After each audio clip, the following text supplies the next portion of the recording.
विधायक जी है जिनसे मैं हार गया था, मैंने सुना था उनकी किडनी खराब है, सारे क्षेत्र में मालूम था, वो आ नहीं पाते थे, हमें सहानुभूति थी। उन्हें किडनी मिल गई, उनके बच्चों ने दे दी, वो ठीक हो गए, हम खुश हो गए। लेकिन कल हमने अखबार पढ़ा, उनका बयान सुना उसके मोबाइल में, तो मुझे लग रहा है कि दूसरी बीमारी हो गई। किडनी तो ठीक हो गई लेकिन आंख गड़बड़ हो गई है। वो कह रहे हैं मोदी की सरकार ने 10 साल में कुछ नहीं किया। वो कह रहे हैं धामी की सरकार ने 10 साल में कुछ नहीं किया। वो कह रहे हैं अजय भट्ट ने इस पूरे लोकसभा में 1 किलोमीटर सड़क नहीं बनाई, कोई काम ही नहीं किया। और 10 साल राजेश शुक्ला यहाँ विधायक रहा, उसने भी कुछ नहीं किया। मेरी आपसे विनती है, उनके बच्चे भी छोटे छोटे हैं, कोई व्यवस्था करनी पड़ेगी। उनका आंख ठीक हो जाए, अगर दिमाग में गड़बड़ी है तो एम्स में दिमाग उनका ठीक हो जाए, उनको पता चले में दिखाया जाए। उन्हें एम्स नहीं दिखाई दे रहा, इतना बड़ा बन रहा है। उन्हें इतना बड़ा मेडिकल कॉलेज पूरा हुआ, वो नहीं दिखाई दे रहा।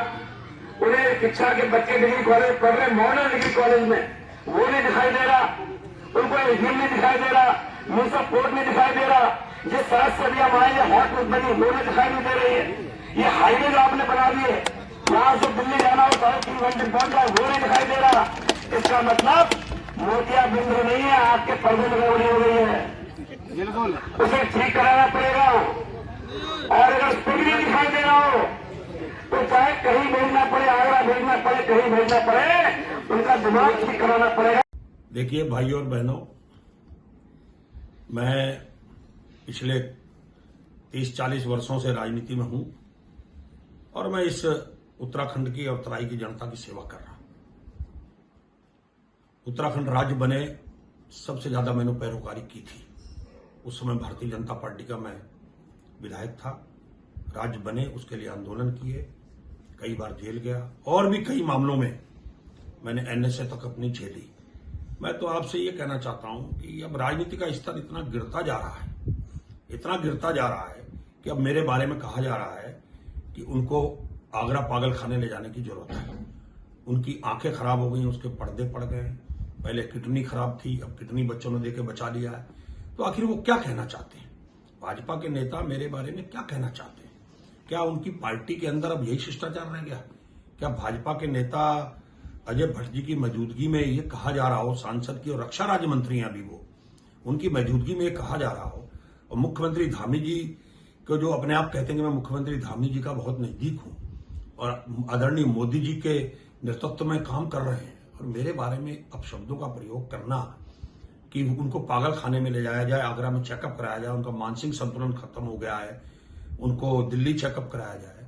तो मैं कहना चाहता हूं, जिस व्यक्ति ने इतने साल सेवा की हो इस राज्य की, जिस व्यक्ति ने विकास के नाम पर जिस व्यक्ति को जाना जाता हो, 70 साल के अंदर विकास नहीं हुआ, अगर मैंने कह दिया तुम कहते हो कि 70 साल में कुछ नहीं हुआ, मैंने कहा 10 साल में कुछ नहीं हुआ तो आपको बहुत दर्द हो गया। अब व्यक्तिगत उतर गए हो, आपका स्तर राजनीति का भारतीय जनता पार्टी के नेताओं का इतना गिर गया है। मैं भाजपा के नेताओं से पूछना चाहता हूं, मैं उस नेता से नहीं पूछना चाहता जिसने बोला है, मैं भाजपा के शीर्ष नेता से पूछना चाहता हूं, क्या यही अनुशासन रह गया पार्टी में? क्या एक विधायक जो 5 बार का एमएलए हो, 8 चुनाव लड़ चुका हो, जिसका एक तराई के अंदर कद हो, जिस आदमी ने तराई की हर बात को आवाज को उठाया हो, उत्तराखंड की हर आवाज को उठाया हो, आंदोलन का समर्थक रहा हो, और आज उसके ऊपर इस तरह से प्रहार किए जा रहे हैं, तो मैं कहना चाहता हूं, अगर मेरा मानसिक संतुलन खो गया है तो भाजपा के नेताओं से कहना चाहता हूं, आदरणीय मोदी जी से और खासकर मुख्यमंत्री से कहना चाहता हूं और अजय भट्ट जी से कि आप ऐसा करो, आप मुझे आगरा मत ले जाओ। मुझे आगरा ले जाने की जरूरत नहीं है, ना दिल्ली ले जाने की जरूरत है। सहसपुर में एक मानसिक रोग अस्पताल है देहरादून में, तो मुझे वहां एडमिट करा दो, चुनाव से पहले ही करा दो, कम से कम मेरा इलाज ठीक ठाक हो जाए, क्योंकि सारा इलाज का खर्चा तो विधायक का सरकार ही उठाती है। तो सरकार मेरा खर्च उठा के और मुझे मेरा जब दिमाग ठीक हो जाए तब मुझे मानसिक रोग चिकित्सालय से बाहर निकाल लिया जाए। अगर मेरे को अगर एडमिट कराने से और मेरे खिलाफ अगर इस तरह की भाषा बोलने से कि मेरा मानसिक संतुलन खो गया है, मेरे छोटे छोटे बच्चे हैं, तो अगर इससे आपको वोट प्राप्त होता है और तराई की जनता और उत्तराखंड की जनता अगर इसी आधार पर वोट देना चाहती है भारतीय जनता पार्टी को, अजय भट्ट जी को सांसद बनाना चाहती है, तो मुझे कोई आपत्ति नहीं है।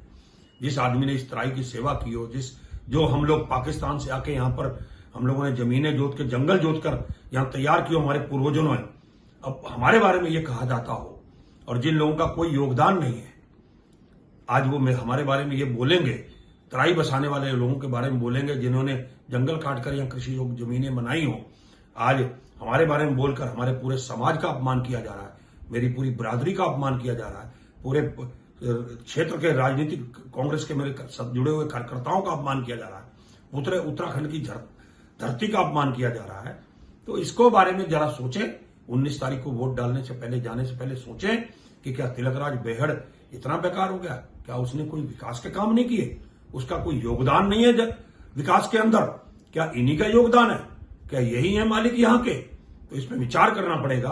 पिछली बार भी मुझसे कहा गया था कि मरा हुआ सांप आ गया रुद्रपुर से, यहां मरे हुए सांप को यहां लाया गया, इसको समय बता देगा, आने वाले समय में इसको वहां की जनता ने नकार दिया है।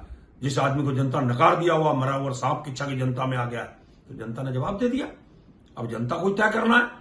तिलकराज बेहड़ का अगर मानसिक संतुलन खो गया है तो फिर तो ये गांव-गांव जो विकास हो रहा है, सड़कें बन रही हैं, जो वास्तव में विकास गांव के अंदर शुरू हुआ है पिछले कई सालों के बाद, तो जनता को तय करना है। अगर वास्तव मेरा मानसिक संतुलन खो गया है तो भैया फिर कांग्रेस को वोट देने की जरूरत नहीं है, भारतीय जनता पार्टी को वोट दे दो। पर अगर मेरा मानसिक संतुलन सही है, आपके सामने मैं खरा उतर रहा हूं, तो इसका जवाब आपको 19 तारीख को देना पड़ेगा। मेरा निवेदन है भाइयों बहनों, इस तरह की भाषा को, ऐसे लोगों को जवाब देने के लिए आपको सामने आना पड़ेगा। और मैं कहना चाहता हूं अपने लोगों को, समाज के, कि अब तुम लोग इनको समर्थन करते हो, इनके साथ खड़े होते हो, इनकी मदद करते हो। ये देख लो आपके समाज के लोगों के साथ, अग्रणी लोगों के साथ किस तरह का व्यवहार किया जा रहा है, और पागल खाने तक भेजने की नौबत अब आ गई है मुझे। तो मैं चाहूंगा कि जल्दी से जल्दी मुझे पागल खाने भाजपा के नेता, मुख्यमंत्री जी हेलीकॉप्टर की व्यवस्था करें और मुझे ले जाएं। ऐसा ना हो कि वास्तव में पागल हो जाऊं मैं। ये मेरा इलाज जो है तुरंत जाकर, चाहे वो आगरा में कराएं, चाहे वैसे तो सहसपुर में है, ये मुख्यमंत्री जी नजदीक है, मेरी देखरेख भी मुख्यमंत्री जी करते रहेंगे, भारतीय जनता पार्टी के नेता, और मुझे ले जाकर मेरा इलाज तत्काल कराएं। अगर आप ये वीडियो YouTube पर देख रहे हैं तो हमारे चैनल को सब्सक्राइब करें और बेल आइकन को दबाना ना भूलें। अगर आप Facebook पर ये वीडियो देख रहे हैं तो हमारे पेज को लाइक करें।